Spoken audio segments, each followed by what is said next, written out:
Right welcome back to big TV digital exclusive big breaking news చూస్తున్నాం. Pastor Ajay missing case పైన ఇంకా ఆచూకీ తెలియలేదు. ప్రస్తుతానికైతే అసలు ఎవరు తీసుకెళ్లారు, ఎక్కడికి తీసుకెళ్లారు అన్న దానిపైన కూడా ఇంకా క్లారిటీ రాలేదు.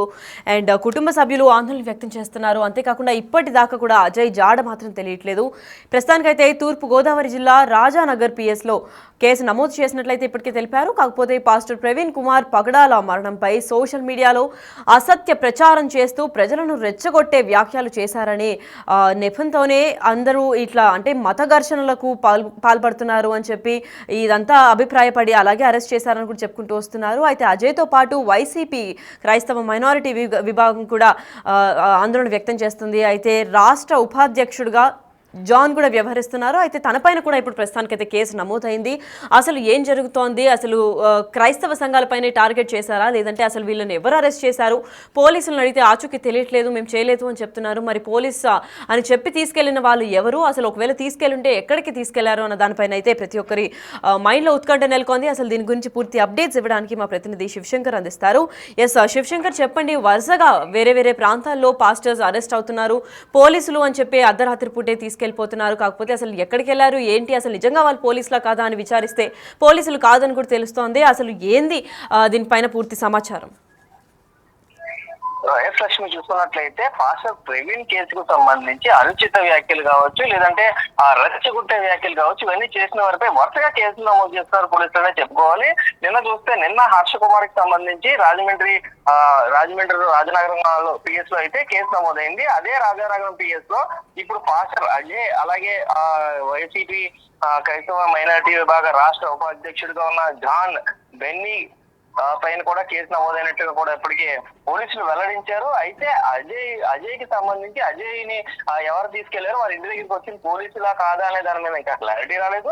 అయితే దీనికి సంబంధించి ఇప్పటికీ కేసు ఇక్కడ నమోదైంది కాబట్టి ఈ పోలీసులు ఏమన్నా వెళ్ళారా అనేది కూడా క్లారిటీ రావాల్సిన పరిస్థితి కనిపిస్తుంది. అయితే దీనికి సంబంధించి పాస్టర్ అజయ్ కావచ్చు, అదే విధంగా జాన్ బెన్నీ కావచ్చు, ఇద్దరి మీద కూడా పాస్టర్ ప్రవీణ్ పగడాల మరణంపై సామాజిక మాధ్యమాల్లో అసత్య ప్రచారం చేస్తూ ప్రజలను రెచ్చగొట్టేలా వ్యాఖ్యలు చేస్తున్నారనే ఆరోపణల మీద తెలంగాణ ఖమ్మానికి చెందిన అజయ్ మీద, అలాగే ఏపీ తూర్పుగోదావరి జిల్లా రాజనగరం పోలీసులు అయితే కేసు నమోదు చేశారు. పూర్తిగా చూసుకున్నట్లయితే దీనిలో సెక్షన్స్ కూడా 196(1), అదే విధంగా చూసుకున్నట్లయితే 299, 302, 355 సెక్షన్స్ కింద ఎఫ్ఐఆర్ నమోదు చేసినట్టుగా కూడా పోలీసులు అయితే అఫీషియల్ గానే తెలిపారు. దీనికి సంబంధించి అజయ్ ని పోలీసులు లిఫ్ట్ చేశారా, లేదంటే వేరే ఎవరైనా ఇది చేశారనేది మాత్రం క్లారిటీ రావాల్సిన అంశంగానే చెప్పుకోవాలి. ఎందుకంటే ఇప్పుడు ప్రవీణ్ మరణం తర్వాత అత్యంత గట్టిగా మాట్లాడేవారు, అంటే ప్రతిఘటించిన వారిలో అజయ్ కూడా ఒకరుగా ఉన్నారు.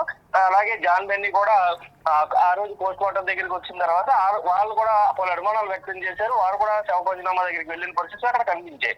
సో ఈ నేపథ్యంలోనే వీరు సోషల్ మీడియా వేదికగా ఇది యాక్సిడెంట్ కాదు, హత్య అని చెప్తూ వచ్చారు. అయితే ఆధారాలు ఉంటే ఇవ్వాలంటే మాత్రం ఎవరు కూడా ఇవ్వలేని పరిస్థితి. హర్ష కుమార్ దగ్గర నుంచి జాన్ బెన్నీ అవ్వచ్చు, అజయ్ అవ్వచ్చు, ఎవరు అనుమానాలు వ్యక్తం చేశారు తప్ప ఒక్క ఆధారాన్ని కూడా వారి పోలీసులకి ఇవ్వలేకపోయారు. అయితే సో ఆధారాలు లేకుండా ఎట్లాంటి ఆరోపణలు చేస్తారు మీరు? సో పోలీస్ ఇన్వెస్టిగేషన్ జరిగే వరకు కూడా వేచి చూడాలి కదా.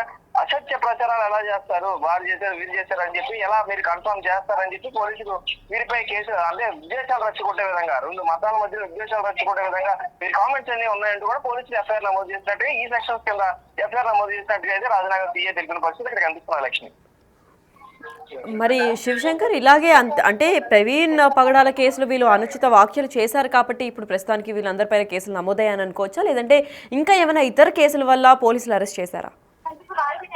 ప్రవీణ్ కేవలం ఇక్కడ రాజనగరం పిఎస్ లో నమోదైన కేసులు రెండు ఏదైతే ఉన్నాయో దానికి సంబంధించి నిన్న హర్ష కుమార్ది కావచ్చు, ఈ రోజు అంటే మొన్న హర్ష కుమార్ది కావచ్చు, నిన్న ఎఫ్ఐఆర్ నమోదు చేసిన అజయ్, అలాగే బెన్నీ కావచ్చు, జాన్ బెన్నీ కావచ్చు, వీళ్ళిద్దరు మొత్తం వీరి ముగ్గురు మీద కేసు నమోదైంది మాత్రం కేవలం పాస్టర్ ప్రవీణ్ పగడాల మృతికి సంబంధించి అనుచిత వ్యాఖ్యలు చేయడం, రెచ్చగొట్టే విధంగా మాట్లాడడం, సోషల్ మీడియా వేదికగా ఇష్టం వచ్చిన పోస్టింగ్లు పెట్టడం, అలాగే మత విద్వేషాలు రెచ్చగొట్టే విధంగా మాట్లాడడం అనేది మాత్రమే వీరిపై నమోదైన కేసులు.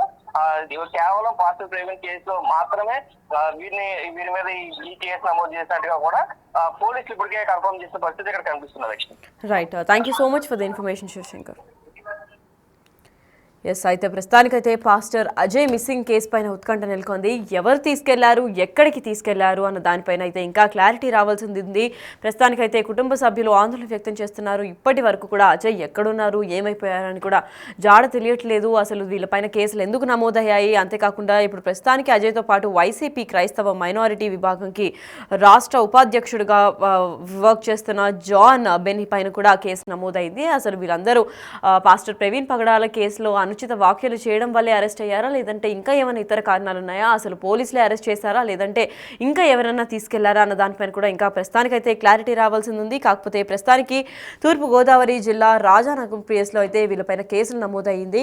అయితే ఆ కేసులు అనుచిత వ్యాఖ్యలు చేయడం వల్లే, ఎందుకంటే ఇది కులానికి ఇంకా మతానికి సంబంధించింది కాబట్టి దాంట్లో కాన్ఫ్లిక్ట్స్ ఎక్కువ ఏర్పడేలాగా వీళ్ళు వ్యాఖ్యలు చేశారు. హత్య అని కూడా చెప్పుకుంటూ వచ్చారు. మరి ప్రూఫ్స్ అడిగితే ఎవరు మాట చెప్పలేదు, ఎవిడెన్స్ ఇవ్వలేకపోయారు. కాబట్టి దానిపైనే ఈ కేసు నమోదు చేసుకోవడం జరిగింది. ప్రస్తుతానికైతే కేసు నమోదైంది, కానీ అరెస్ట్లో అయితే ప్రస్తుతానికి అజయ్ లేడు. మరి పాస్టర్ అజయ్ ఎక్కడికి వెళ్ళారు, ప్రస్తుతానికి పాస్టర్ అజయ్ మిస్సింగ్లో ఉన్నారు. కాబట్టి పోలీసుల పేరుతో తీసుకెళ్ళింది ఎవరు, అసలు ఎక్కడికి తీసుకెళ్లారు, ఎవరు తీసుకెళ్లారు అన్న దానిపైన అయితే ఉత్కంఠ నెలకొంది. అసలు దానిపైన క్లారిటీ ప్రస్తుతానికైతే దొరకట్లేదు. నిన్న రాత్రి నుంచి అజయ్ మిస్సింగ్లో ఉన్నారు. ఇప్పటి వరకు కూడా జాడైతే దొరకలేదు.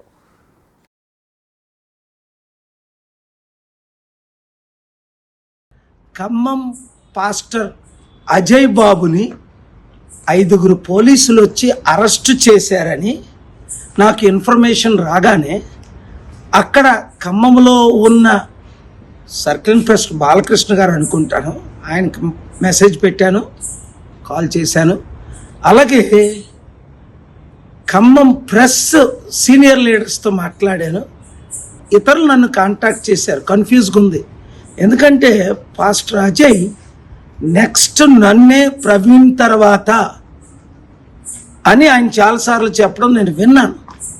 ఆయన అరెస్ట్ చేశారా, చేస్తే ఎందుకు చేశారు, ఎవరు చేశారు, ఆయన ఎక్కడున్నారు, ఇమీడియట్గా నాకు మీడియా మిత్రులు, పోలీస్ డిపార్ట్మెంట్ ఇమీడియట్గా రెస్పాండ్ అవ్వండి, లేదంటే నేను బయలుదేరి ఖమ్మం రావాల్సి ఉంటుంది. ఖమ్మం